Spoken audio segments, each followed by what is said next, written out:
Subscribe करें sigma youth engineers channel को और बेल आइकन को दबाएं ताकि आप देख सकें हमारी लेटेस्ट इंजीनियरिंग वीडियोस सबसे पहले।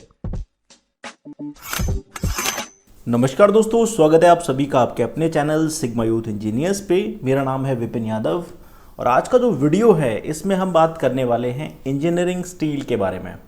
यानी कि जितने टाइप की भी इंजीनियरिंग स्टील हम लोग यूज़ करते हैं कंपोनेंट्स को बनाने के लिए, उसके बारे में आज हम बात करने वाले हैं और डिटेल में आपको बताएंगे कि कौन सी स्टील किस नाम से जो है आपको मिलेगी, क्या नंबर उस पर लिखा रहेगा, तो आप कैसे पहचानेंगे कि ये कौन सी स्टील है और कहाँ पर यूज़ करनी है। अगर आपको मटेरियल का सिलेक्शन करना है तो आप कौन से कंपोनेंट जो है इस ग्रेड की स्टील से बना सकते हैं। ठीक है, तो यहाँ पर सबसे पहले आता है आपका EN8 इंजीनियरिंग स्टील। जब हम बात करते हैं EN8 इंजीनियरिंग स्टील की, तो इसको जो है आपको कई सारी ड्राइंग्स में आपको मिल जाएगा कि EN8 डायरेक्ट लिखा होगा, नहीं तो जो है वहाँ पर एक नंबर लिखा होगा, आपको वो देखना है 080M40। ये नंबर जो है EN8 का इंजीनियरिंग नंबर है। ठीक है, और कई जगह पर जो है AISI स्टैंडर्ड के हिसाब से अगर ड्राइंग बनी हुई है तो वहाँ पर लिखा होगा 1040।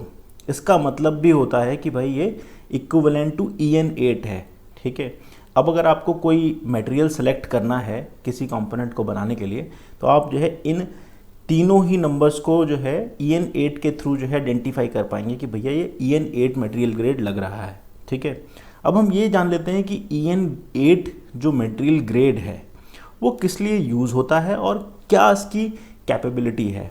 ठीक है, EN8 जो है माइल्ड स्टील के नाम से जाना जाता है और ये जो है अनअलॉयड मीडियम कार्बन स्टील है। ठीक है, जिसके अंदर कोई भी ज़्यादातर कार्बन कंस्टिट्यूएंट जो है बहुत ही कम मात्रा में होते हैं। यानी कि आप जो है इससे बना सकते हैं, शाफ्ट बना सकते हैं, ठीक है, पिन बना सकते हैं, स्टड बना सकते हैं, ठीक है, कीज़ बना सकते हैं, चाबियां जो होती हैं वो बना सकते हैं। इस स्टील का यूज़ जो है इस टाइप के काम में आपको लेना है। ठीक है, जनरली जो हम यूज़ करते हैं शाफ्ट बनाने में करते हैं या फिर स्टड बनाने में करते हैं। ठीक है, और पिन जो होती हैं उनको हम जो है इसी ग्रेड से बना लेते हैं और ये जो है CNC मशीन पे जनरली यूज़ होता है। ठीक है, जो ज़्यादातर जो छोटी छोटी फैक्ट्रीज़ हैं उनके अंदर इस टाइप का अगर काम होता है ना, तो आपको जो है EN8 ग्रेड का जो मटेरियल है वो मंगाना होता है। ठीक है, अब इसके बारे में मैं थोड़ी सी और जानकारी दे देता हूँ आपको। इसके अंदर जो कार्बन के कंस्टिट्यूएंट होते हैं ना, 0.35% आपको जो है कार्बन मिलेगा, तो ये जो है मीडियम कार्बन स्टील में आता है। और सिलिकॉन ग्रेड जो होता है ना, इसमें 0.05% होता है। इसके अंदर मैग्नीशियम जो है 0.6% होता है, 1% भी मैग्नीशियम इसके अंदर मिल जाएगा। ठीक है, अब इसके अंदर जो है निकेल, क्रोमियम, मॉलिब्डेनम ये नहीं होता है, इसीलिए जो है इसको अनअलॉयड स्टील बोलते हैं। ठीक है, तो ये जो है एक बहुत ही पॉपुलर ग्रेड है EN8। इसके अलावा जो सेकंड ग्रेड आती है वो आती है आपकी EN9 ग्रेड। ठीक है, EN9 ग्रेड को जो है हम बोलते हैं 070M55। ये लिखा होगा आपकी ड्राइंग के ऊपर कि भैया 070M55। ठीक है, ये नंबर लिखा है तो समझ लीजिए कि ये EN9 ग्रेड है।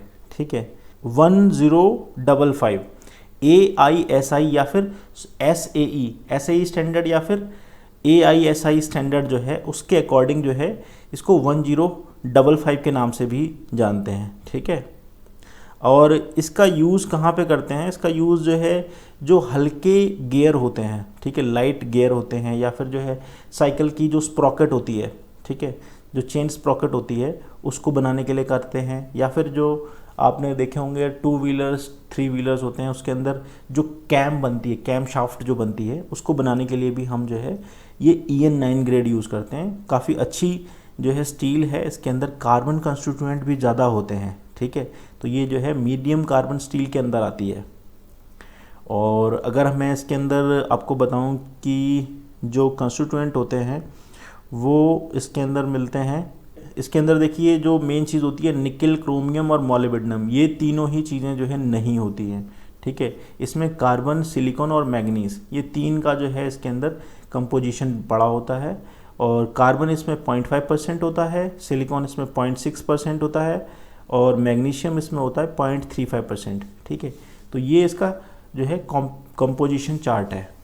ठीक है, अब आप इसको यूज़ कर सकते हैं। ज़्यादातर जो है CNC टर्निंग में EN8 और EN9 जो है यूज़ होता है। ठीक है, तो ये भी एक पॉपुलर स्टील है। अब एक स्टील आती है आपकी EN14। ठीक है, EN14 की बात कर लेते हैं। EN14 क्या होता है, ये मीडियम टेंसाइल कार्बन स्टील का जो होता है और इसके अंदर जो है वेल्डिंग के लिए जो है सबसे बढ़िया स्टील मानी जाती है। अगर आपको जो है वेल्डिंग करनी है तो आप जो है EN14 ग्रेड के जो है शीट्स जो होती हैं वो हम यूज़ करते हैं। ठीक है, और इसके अंदर देखो शॉक रेजिस्टेंस कैपेबिलिटी होती है।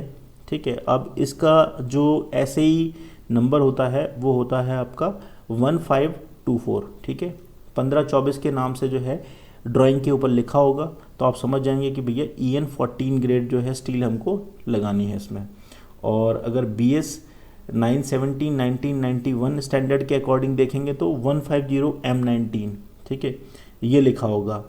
तो आप समझ जाइए कि जो है ये EN14 ग्रेड जो है हमको यूज़ करनी है। ये लो कार्बन स्टील होती है। ठीक है, तो लो कार्बन स्टील है तो इसके अंदर कार्बन परसेंटेज जो होते हैं 0.25% होता है, सिलिकॉन इसके अंदर 0.1% होता है, मैग्नीज इसके अंदर जो है 1.3% होता है।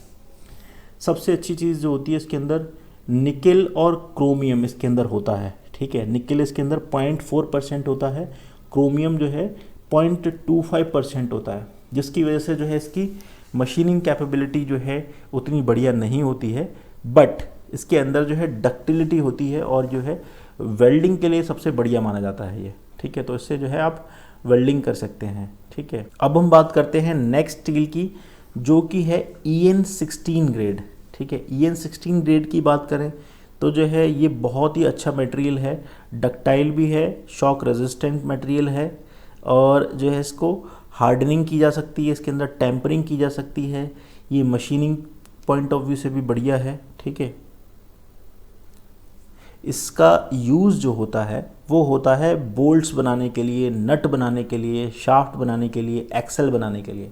ठीक है, जितने भी आपके नट बोल्ट होते हैं वो सब इसी ग्रेड से बनते हैं और इसका एक जो नाम है 605 M36 ये लिखा होगा, तो इससे आप समझ जाएंगे कि भैया ये जो है EN16 ग्रेड है। ठीक है, हमारे इंडिया में जो है EN के नाम से जो है मटेरियल ईजिली मिल जाता है। ठीक है, पर ड्राइंग के अंदर क्या लिखा होता है 605 M36। ठीक है, या फिर अगर आप जो है AISI स्टैंडर्ड देखेंगे तो वहाँ पर जो है आपको कोई इसका स्पेसिफिकेशन नेम नहीं मिलेगा। ठीक है, आपको जो है 605 M36 लिखा होगा या फिर आपका जो है EN16 लिखा होगा BS 917 1955 EN ग्रेड के अकॉर्डिंग। ठीक है, अब एक सबसे इम्पॉर्टेंट स्टील आ जाती है, वो होती है आपकी EN19 ग्रेड। ये वाली जो स्टील है इसको जो है इंजीनियरिंग स्टील बोलते हैं 709 M14। ये नंबर जो है जो लोग इंजीनियरिंग इंडस्ट्री में काम करते हैं, CNC इंडस्ट्री में या VMC इंडस्ट्री में काम करते हैं, तो उनको जो है ये नंबर रटा होगा, कॉमन नंबर है। ठीक है, ड्राइंग के ऊपर जो है 709 M14 लिखा होगा, तब आप समझ जाइए कि ये जो है EN19 ग्रेड की बात कर रहे हैं। ठीक है, और EN19 ग्रेड जो होती है इसका यूज़ बहुत अच्छा है। इसका यूज़ होता है आपके जितने भी गियर बनते हैं, शाफ्ट बनती है, स्पिंडल्स बनते हैं। ठीक है, तो उनमें जो है ये यूज़ होता है। ठीक है, ये बहुत बढ़िया एप्लीकेशन जो है इसकी रिक्वायरमेंट रहती है इंडस्ट्री के अंदर। गियर बनाने वाली इंडस्ट्रीज़ जो है EN19 ही प्रेफर करती हैं, जो शाफ्ट बनाती है जिनके अंदर जो है स्प्लाइंस होती हैं। ठीक है, वो सब जो है यही मटेरियल यूज़ करते हैं। ठीक है, अगर हम AISI या फिर society of automotive engineer SAE के स्टैंडर्ड के हिसाब से देखें तो इसको बोलते हैं 4140 4140। ये नंबर भी जो है बहुत कॉमन है, ड्राइंग के अंदर जो है हमें मिल जाता है। तो आपको जो है ये ध्यान रखना है कि अगर ये दिया हुआ है तो आपको जो है EN19 ग्रेड का ही मटेरियल लेना है। ठीक है, इसमें आपको कन्फ्यूज़न नहीं होना चाहिए। ये मशीनिंग पॉइंट ऑफ व्यू से बहुत बढ़िया है और ये जो है बहुत कॉमन मटेरियल है। ठीक है, इसके बाद एक आपका मटेरियल आता है बहुत ही इम्पॉर्टेंट है EN24। ये भी जो है EN19 ग्रेड के इक्विवेलेंट आता है, ठीक है। इसके अंदर भी स्टील प्रॉपर्टीज़ बहुत बढ़िया है, ठीक है। टेंसाइल स्ट्रेंथ इसकी रहती है लगभग 1000 न्यूटन पर mm² का जो है इसमें टेंसाइल स्ट्रेंथ रहती है। इसका यूज़ जो है हम गियर में, शाफ्ट में, स्टड्स में एंड बोल्ट्स में, ठीक है। स्टड, बोल्ट, गियर, शाफ्ट, इन सभी मटेरियल में जो है हम इसका यूज़ करते हैं, तो ये भी जो है काफ़ी कॉमन है। अब EN19 और EN24 में देखो डिफरेंस क्या है। ये जो है इसका ट्रीटमेंट कर सकते हैं, इसमें टेम्परिंग कर सकते हैं, ठीक है। इसको इंडक्शन हार्डनिंग कर सकते हैं और जो है नाइट्राइडिंग प्रोसेस के थ्रू जो है इसको वियर रेजिस्टेंस बना सकते हैं, ठीक है।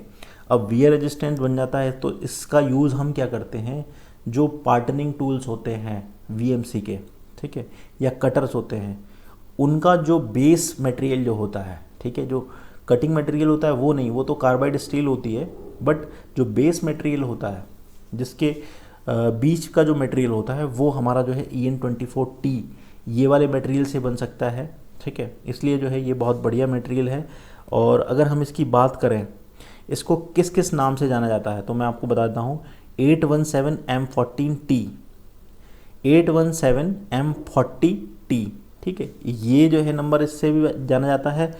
और जर्मनी के अंदर अगर आप जर्मनी की कोई ड्राइंग देख रहे हैं तो वहाँ पर जो मटेरियल लिखा होगा उसमें लिखा होगा 34CrNiM06, ठीक है, 34 क्रोमियम निकल मोलिब्डेनम 6। ये जो है, ये नंबर जो है आपको मिल जाएगा। जो लोग इंपोर्टेड ड्राइंग्स मंगाते हैं उसमें जो है ये नंबर लिखा हुआ है, तो आप समझ जाइए कि EN24T ये जो मटेरियल ग्रेड है इसकी बात हो रही है, ठीक है। और अमेरिकन AISI स्टैंडर्ड के हिसाब से या सोसाइटी ऑफ ऑटोमोटिव इंजीनियर के हिसाब से अगर आप देखेंगे तो 4340 ये नंबर आपको लिखा रहेगा, ठीक है। इससे आप पता कर सकते हैं कि भैया ये लगाना है। और अगर यूरोपियन स्टैंडर्ड के हिसाब से बात करें तो EN10277-5 ये नंबर लिखा रहेगा, जिससे कि आप पता कर पाएंगे कि भैया ये वाली जो है हमको स्टील लगानी है। EN24T बहुत कॉमन स्टील है, अलग अलग कंट्री में जो है इसकी डिमांड रहती है, ठीक है। तो ये भी आपको जो है याद हो जाएगा। अब एक और इम्पॉर्टेंट नंबर है जिसको हम बोलते हैं EN36, ठीक है। EN36 बहुत पॉपुलर है। इसका यूज़ जो है हम जनरली जो है बहुत हाई लेवल के, हाई प्रिसीजन के जो कंपोनेंट्स होते हैं, जैसे गियर हो गया, कैम्स हो गए, कैम रोलर्स हो गए, ठीक है, बेरिंग्स हो गई, इनका यूज़ वहाँ पे करते हैं जहाँ पर जो है हीट ट्रीटमेंट की ज़रूरत पड़ती है। और ये जो है इसके अंदर जो कंस्टिट्यूएंट होता है ना, इसको निकल क्रोमियम केस में जो है हार्डनिंग करके इस मटेरियल की जो है प्रॉपर्टीज़ को हम इंक्रीज़ कर सकते हैं। तो जो है हाई प्रिसीजन वाले जो कंपोनेंट्स हैं, गियर्स हो गए, कैम्स हो गए, ठीक है, बेरिंग्स हो गई, इसके अंदर जो है हम ये मटेरियल यूज़ करते हैं और ये कॉस्टली मटेरियल है, ठीक है।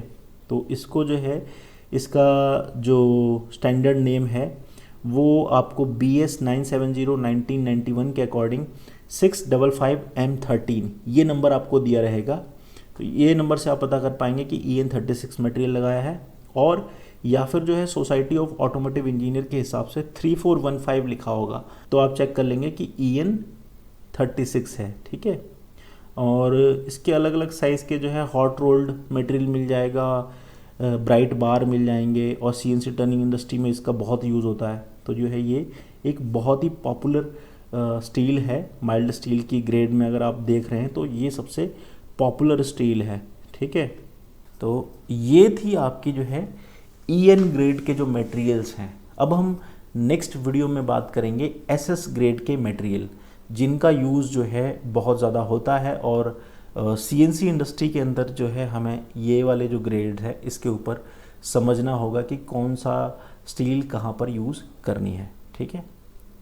तो आई होप ये वीडियो आपके लिए हेल्पफुल रहेगा। ऐसी कुछ और इम्पॉर्टेंट वीडियोस के लिए आप हमारे चैनल को सब्सक्राइब कर सकते हैं। अभी के लिए बस इतना ही, मिलते हैं अगले वीडियो में। Thanks for watching video.